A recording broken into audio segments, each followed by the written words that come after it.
ഇപ്പോൾ ബേസിൽ Eldhose telephone line ചേരുകയാണ്. ശ്രീ ബേസിൽ എൽദോസ്, ഈ കേസ് അന്വേഷണത്തിൽ നിങ്ങൾ കുടുംബത്തിന് തൃപ്തിയുണ്ടോ ഇപ്പോൾ? ഇപ്പോൾ കേസ് അന്വേഷണം ഞങ്ങൾ പരാതി മേലിലേക്ക് കൊടുത്തിട്ടുണ്ട്. അതിന്റെ പ്രൊസീജിയേഴ്സ് ഒന്നും എങ്ങനെയാണെന്ന് നമുക്കറിയില്ല.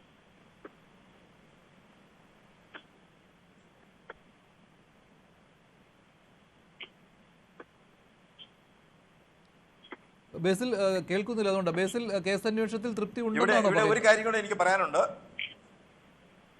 ഹലോ, ബേസിൽ ഈ കേസ് അന്വേഷണത്തിൽ തൃപ്തി ഉണ്ടെന്നാണോ പറയുന്നത്? കേട്ടില്ല ഞാൻ, അതുകൊണ്ടാണ്.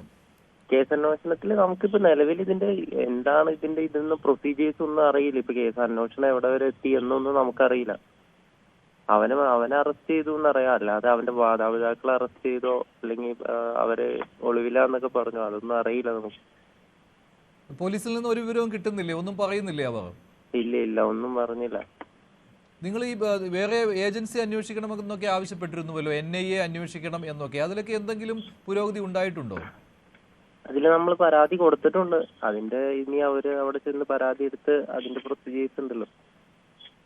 എന്താണ് അങ്ങനെ ഒരു അന്വേഷണം വേണമെന്ന് ആവശ്യപ്പെടാൻ കാരണം ബേസിൽ? കാരണം എന്താന്ന് വെച്ച് കഴിഞ്ഞാൽ ഇവർക്ക് ഇത് സ്നേഹമല്ലായിരുന്നല്ലോ, ഇവർക്ക് മതം മാറ്റിയെടുക്കുക എന്നുള്ള ഒരൊറ്റ ചിന്ത മാത്രമല്ലേ ഉണ്ടായിരുന്നുള്ളൂ. അല്ലെങ്കിൽ ഒരു പെൺകുട്ടിയെ ഇങ്ങനെ പൂട്ടിയിട്ട് മതം മാറാൻ വേണ്ടി പൂട്ടിയിട്ട് ഉപദ്രവിക്കില്ലല്ലോ. അവർക്ക് മതം മാറ്റണം എന്നൊരൊറ്റ ഇതല്ലേ ഉള്ളൂ. പിന്നെ ഇവര് ഫാമിലിയില് അവന്റെ ഉമ്മയൊക്കെ ഇങ്ങനെ മതം മാറി വന്നതാ. അപ്പൊ ഇനിയിപ്പൊ ഇതിനു മുമ്പ് അവൻ എന്തെങ്കിലും റിലേഷൻ ഉണ്ടായിരുന്നെങ്കിൽ അത് വേറൊരു അന്യമതസ്ഥയാണോന്നോ, അവന്റെ ഫാമിലിയില് ഉമ്മയുടെ വാപ്പാടെ സ്വന്തക്കാരൊക്കെ കൂടി ഉണ്ടായിരുന്നു കൂട്ടിയിടാന്ന് പറഞ്ഞു. അപ്പൊ ഇവരുടെ ഫാമിലിയിൽ ഇങ്ങനെ വേറെ കൺവേർട്ട് ചെയ്തേക്കണെയാണോ, അങ്ങനെ എന്തെങ്കിലുമൊക്കെ അറിയാലോ ഒരു ഡീറ്റെയിൽഡ് ആയിട്ട് അന്വേഷിച്ചാ. അപ്പൊ അതിലേക്ക് പോകുന്നില്ല പോലീസ് ഇതുവരെ, അങ്ങനെ ഒരു അന്വേഷണത്തിലേക്ക് പോയിട്ടില്ല എന്നാണോ? അല്ല, നമുക്ക് ഇതിനെ കുറിച്ച് ഒന്നും അറിയില്ല, അന്വേഷണത്തിനെ കുറിച്ച്. അതാണ്, ഒന്നും അറിയില്ല എന്തായിന്നൊന്നും. ഇപ്പൊ അവര് ഒളിവിലാന്നൊക്കെ പറയുന്നത് കേട്ടോ, അതും നമുക്ക് എന്താണ് ഇത് ഒന്നും അറിയില്ല. അവൻ റിമാൻഡായിന്ന് മാത്രം അറിയാം. ഈ പാനായിക്കുളത്ത് കൊണ്ടുപോയി മർദ്ദിച്ചു എന്നുള്ളതാണ്, അത് ശരിയാണല്ലോ അല്ലേ? അതെ. അത് അവിടെ നിന്ന് അവളെ പൂട്ടിയിട്ടപ്പോ അവളുടെ കൂട്ടുകാരീനെ അവള് വിളിച്ചായിരുന്നു. ഇനിയിപ്പോ മറ്റേ ഇങ്ങനെ പൊന്നാനിക്ക് പോകാനല്ലാതെ അവിടെ നിന്ന് പൂട്ടിയത് തുറക്കില്ല എന്ന് പറഞ്ഞു. പൊന്നാനിക്ക് പോകാൻ പാടില്ലാതെ. അതിനൊരു സംഘടിതമായ ഒരു ശ്രമമാണോ നടന്നത്? ഒരുപാട് ആളുകൾ. അതിന്റെ ഏറ്റവും വലിയ തെളിവെന്ന് വെച്ചാൽ ഇവളെ വീട്ടിൽ നിന്ന് കബളിപ്പിച്ച് ഇങ്ങനെ രജിസ്റ്റർ ചെയ്യാന്നും പറഞ്ഞ് അടിമാലിൽ രജിസ്റ്റർ ചെയ്യാന്നും പറഞ്ഞാണ് കൊണ്ടുപോയത്. അവിടെ കൂട്ടുകാരിയുടെയും ഹസ്ബൻഡിന്റെ അടുത്ത്, ഇവളുടെ കൂട്ടുകാരി ഹസ്ബൻഡും. അപ്പൊ നമുക്കിതൊന്നും അറിയില്ല. ഇതൊക്കെ ഞാൻ പെങ്ങളുടെ മരണശേഷം ഈ കൂട്ടുകാരി ഹസ്ബൻഡും വന്ന് കുറച്ച് സംശയങ്ങൾ ഉണ്ടെന്നും പറഞ്ഞ് എന്റെ അടുത്ത് പറയുമ്പോഴാണ് ഈ പറയണതൊക്കെ അറിയണത്. അപ്പൊ ഇങ്ങനെ ഇവരുടെ കൂട്ടുകാരുടെ അടുത്ത് വന്നപ്പോ ഈ രജിസ്റ്റർ ചെയ്യാൻ ഇവൻ അഡ്രസ്സ് കൊടുത്തില്ല, ഇവന്റെ അഡ്രസ്സ് അടിമാലിയിൽ രജിസ്റ്റർ ചെയ്യാൻ. അപ്പൊ ഇവർക്കൊരു ചെറിയ ഡൗട്ട് ഉണ്ടായിരുന്നു. പിന്നെ ഇവന്റെ ഫോണിന് അവിടെ റേഞ്ച് ഇല്ല. അതുകൊണ്ട് കൂട്ടുകാരിയുടെ ഫോണിൽ നിന്ന് ഇവന്റെ വാപ്പേനെയും ഉമ്മേനെയും പിന്നെ ആൾക്കാരെയും വിളിച്ചുകൊണ്ടിരിക്കണ്ടായിരുന്നു.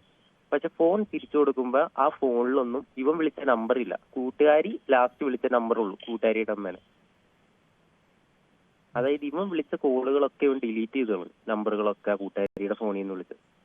അപ്പൊ തന്നെ അറിയാലോ എന്തോ പ്ലാൻ ചെയ്യുമായിരുന്നു ഇവര്. അതൊക്കെ കൂട്ടുകാരി പറയുമ്പോൾ അവൾക്ക് അന്നേരം മുതലേ ഒരു സംശയം തോന്നിയിട്ടാണ് എന്റെ അടുത്ത് അവളുടെ മരണശേഷം ഇങ്ങനെ വന്ന് പറയണം.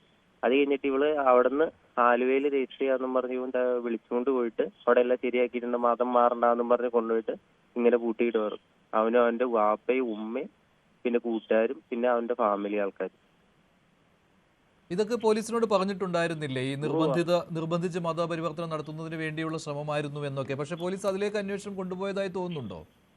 അതിലേട്ട് അന്വേഷണം, അതാണ് പറഞ്ഞത്, നമുക്ക് ഇതിനെക്കുറിച്ച് ഒന്നും അറിയില്ല. നമ്മുടെ അടുത്ത് വന്ന് മൊഴി എടുത്തു പോയി. പിന്നെ ഇതിനെക്കുറിച്ച് ഒന്നും നമുക്കറിയില്ല. ഒന്നിലും നമ്മൾ അപ്ഡേറ്റഡ് അല്ല. ബേസിൽ, അതിനകത്ത് ഈ പ്രതിയായ റമീസിന്റെ ഇപ്പോൾ റിമാൻഡിലാണല്ലോ, മാതാപിതാക്കൾക്കെതിരെ മാത്രമേ നിങ്ങൾ മൊഴി കൊടുത്തിട്ടുള്ളൂ, അതോ മറ്റുള്ള ഇതിന് കൂട്ടുതന്ന മറ്റാൾക്കാരൊക്കെ ഉണ്ടോ ഇതിലിപ്പോ അവള് സൂയിസൈഡ് ലെറ്ററിൽ അവളെ എഴുതിയേക്കണെങ്കിൽ തന്നെ മാതാപിതാക്കൾ രണ്ടുപേരാണ് മെയിൻ ആയിട്ട് ഇതിന് മതം മാറാൻ വേണ്ടി ഇതായിക്കൊണ്ടിരുന്നത്. പിന്നെ അവരുടെ ഒരു കൂട്ടുകാരൻ.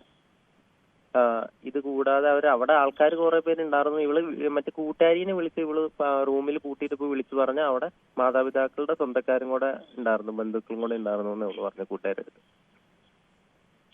ഇതിപ്പോൾ വിവാഹം കഴിക്കുന്നതിന് വേണ്ടിയുള്ള ഒരു മതം മാറ്റം അത് മാത്രമാണെന്നുള്ള സംശയമാണോ, അതോ അതിനും അപ്പുറത്തായിട്ട് ഇപ്പോൾ അവിടെ വരുന്ന BJP നേതാക്കളൊക്കെ പറയുന്നുണ്ടല്ലോ ഇത് ലവ് ജിഹാദ് ആയിരുന്നു എന്നൊക്കെ.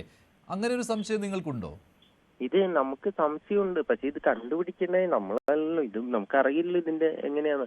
കാരണം എന്താന്ന് വെച്ച് കഴിഞ്ഞാൽ ഇത് ഞങ്ങൾ സമ്മതിച്ചായിരുന്നു, മതം മാറാനും സമ്മതിച്ചായിരുന്നു, കല്യാണത്തിന് സമ്മതിച്ചായിരുന്നു. അപ്പൊ ഇവള് മതം മാറില്ല എന്ന് പറഞ്ഞത് കൊണ്ട് പിന്നീട് ഇവര് തമ്മിലുള്ള പ്രശ്നങ്ങൾക്കിടയിൽ മതം മാറില്ല എന്ന് പറഞ്ഞുകൊണ്ടാണല്ലോ ഇവരിങ്ങനെ പൂട്ടിയിട്ട്. അപ്പൊ ഇവർക്ക് ഏറ്റവും വലുത് സ്നേഹമാണോ അതോ മതമാണോ? കാരണം കല്യാണത്തിന് ഞങ്ങൾ ഓക്കെ പറഞ്ഞതാണല്ലോ, മതം മാറിക്കോളാനും പറഞ്ഞ. അപ്പൊ ഇവർക്ക് കല്യാണത്തിന്റെ സമയമാകുമ്പോഴേക്കും കല്യാണം കഴിച്ചാൽ പോരായിരുന്നു. അപ്പൊ ഇവർക്ക് മതം മാറാൻ പറ്റില്ലാത്തതുകൊണ്ടല്ലേ ഇവര് പൂട്ടിയിട്ട്, മതം മാറ്റാൻ വേണ്ടിയിട്ട്. അപ്പോൾ വേറെ ആരെങ്കിലും ഇടപെട്ടതായിട്ടോ, അങ്ങനെ ഇപ്പോൾ ഈ കൂട്ടുകാരനല്ലാതെ വേറെ ഏതെങ്കിലും സംഘടനയിൽപ്പെട്ടവർ ഇടപെട്ടതായിട്ടോ അങ്ങനെ എന്തെങ്കിലുമൊക്കെ സംശയം ബേസിലുണ്ടോ ഇപ്പോൾ? അതാണ് നമുക്ക് അങ്ങനെ സംശയങ്ങൾ ഉണ്ടായിട്ട് മാത്രം കാര്യമില്ലല്ലോ. നമ്മളിപ്പോ സംശയം പ്രകടിപ്പിച്ചാലും അത് കണ്ടുപിടിക്കണ്ട. നമ്മള് ഈ വീട്ടിലിരുന്ന് ഇപ്പൊ ഇങ്ങനത്തെ ഒരു അവസ്ഥയിൽ എനിക്ക് പള്ളിയിൽ പോകണം, കാര്യങ്ങളുണ്ട്. ഇതിന്റെ ഇടയിൽ എനിക്ക് ഇറങ്ങി അന്വേഷിക്കാൻ പറ്റില്ലല്ലോ. അപ്പോൾ അന്വേഷണം ശരിക്കും പറഞ്ഞാൽ ബേസിൽ ഇപ്പോൾ പറയുന്ന അനുസരിച്ച് അത്ര ശരിയായ രീതിയിലല്ല നടക്കുന്നത് അല്ലേ? അല്ല, അത് നമുക്കറിയില്ല. അതായത് നമുക്ക് ഇതിന്റെ അന്വേഷണത്തിന്റെ ഒരു അപ്ഡേഷൻ ഇല്ല. നമുക്കറിയില്ല എങ്ങനെയാന്ന് എന്തായി എന്നൊന്നും അറിയില്ല.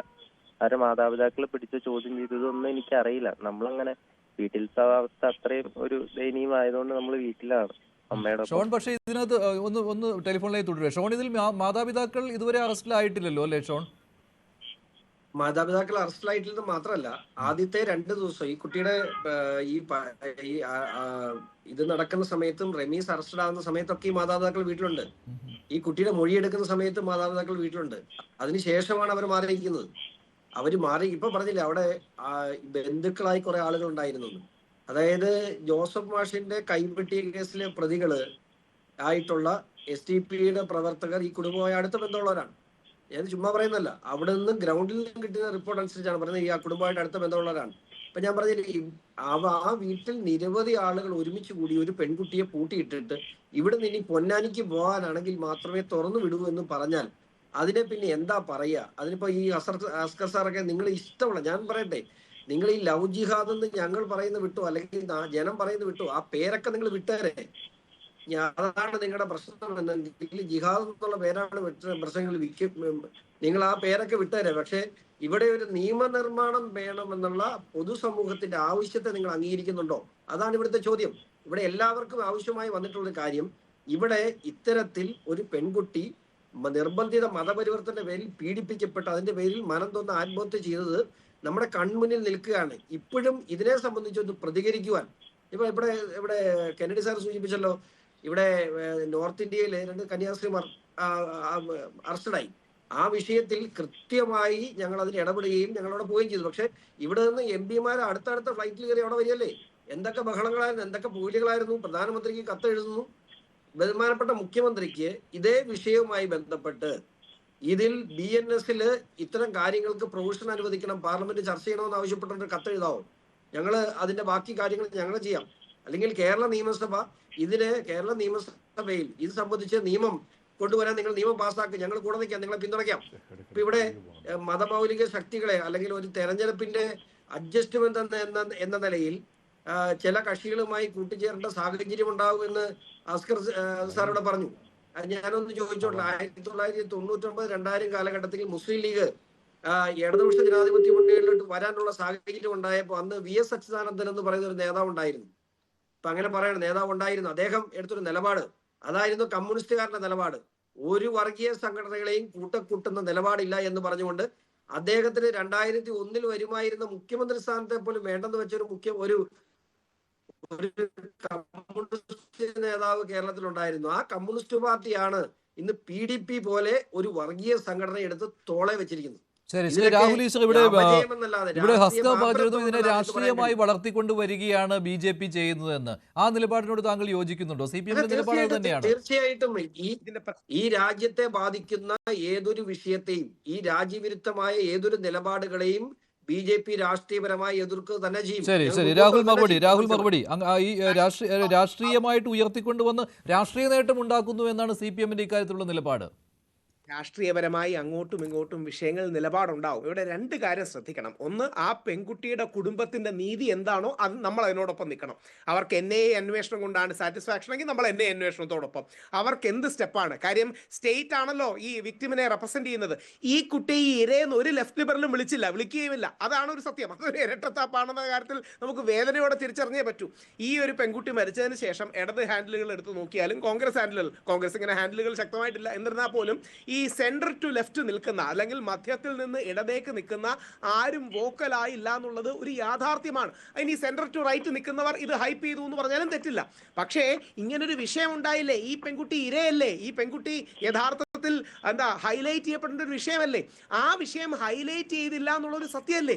യഥാർത്ഥത്തിൽ സത്യസന്ധമാണെങ്കിൽ നമ്മൾ എന്ത് ചെയ്യണം? ഞാൻ കന്യാസ്ത്രീകളോടൊപ്പം ശക്തമായി നിൽക്കുകയും ഛത്തീസ്ഗഡ് ഗവൺമെന്റിനെ വിമർശിച്ച വ്യക്തിയാണ്. എന്നാൽ നേരെ തിരിച്ച് സോന എൽദോസിന്റെ കാര്യം വരുമ്പം സോന എൽദോസ് ഒരു ഇരയാണ്. സോന എൽദോസിന്റെ മരണമൊഴി ആത്മഹത്യാക്കുറിപ്പ് എവിഡൻസ് വാല്യൂ ഉള്ള കാര്യമല്ലേ, അതിന് എവിഡൻസ് വാല്യൂ ഉള്ള ഒരു കാര്യമാണ്. ആ എവിഡൻസ് വാല്യൂ ഉള്ള കാര്യം ചെയ്യണം. രണ്ട്, BJPയുടെ ഭാഗത്തു നിന്നും ഇപ്പോൾ ഷോൺ പറഞ്ഞ രീതിയിലുള്ള സ്വരം ഉണ്ടെങ്കിൽ നല്ലതാണ്. രാജീവ് ചന്ദ്രശേഖർജിയുടെ സ്വരം നല്ലതാണ്.